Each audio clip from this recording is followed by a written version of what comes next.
The assassins would have you believe that Al-Mualim was a great mentor who became corrupted with greed, and that he schemed with the Templars to acquire an apple of Eden. I see instead a shrewd and cunning leader, a man who used his best assassin, Altair ibn Lahad, to eliminate his conspirators in order to keep the apple for himself, so that he could use it to enforce world peace. While it must be stated unequivocally that Al-Mualim was not a Templar, it is interesting to me that his vision of peace was more in line with Templar philosophy than assassin. In the past, both sides had the same goal, that of peace. Our only difference was how we chose to achieve it.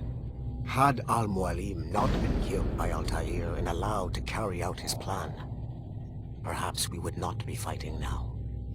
It was only after Altair reformed the Brotherhood with its new ideals of free will that the conflict truly escalated and spread across the planet. For if the so-called wise man of the mountain can see things from our point of view, surely the same can be said for other assassins.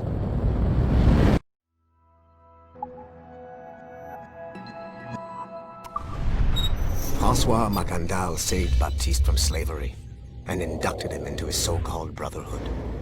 Makandal was a vicious mentor, and in his desperate attempt to liberate slaves, he broke his own creed by indiscriminately killing nobles. Misguided as they are, some assassins are honorable. Makandal was not one of them. Thanks to the calculating genius of Madeleine de Lille, the Templars made an example of Makandal by way of public execution in 1758. His pathetic excuse for a brotherhood quickly fell apart.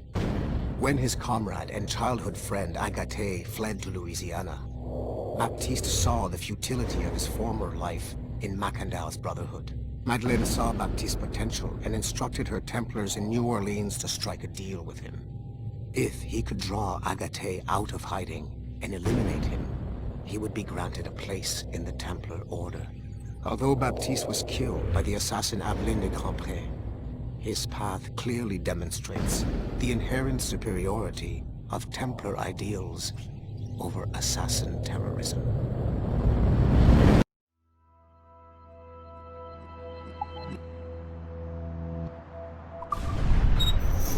Duncan Walpole rose to the ranks to become a master assassin, but he was restricted by a brotherhood which chose to send him across the ocean to the West Indies, rather than find a way to nurture his potential.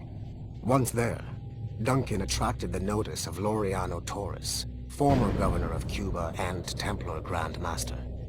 Through their correspondence, Torres offered a less violent way to achieve their mutual goals, by using precursor artifacts as a surveillance system, rather than the murders and scheming favored by the Brotherhood. Sadly, Duncan was killed by a pirate before the Templars could help him achieve his potential. Although Duncan's story does not have a happy ending, it clearly demonstrates that the Templars' highest goals of peace and order need not exclude personal success and achievement.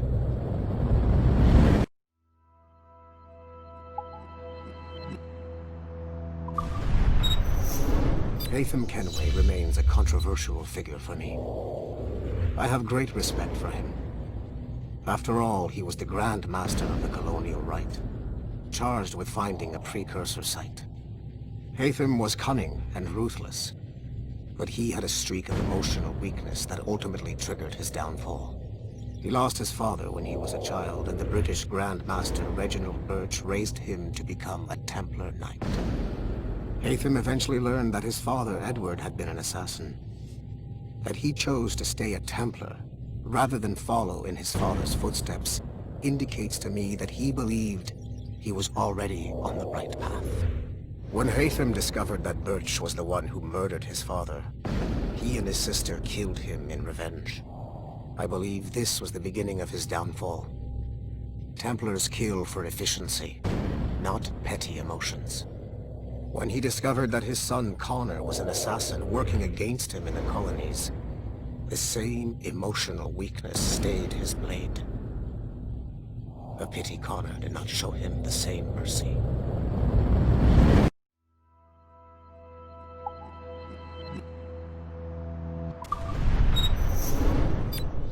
Like Haytham Kenway, Daniel Cross came from an assassin bloodline, as the Orlov family had at least 2 generations who served the Brotherhood.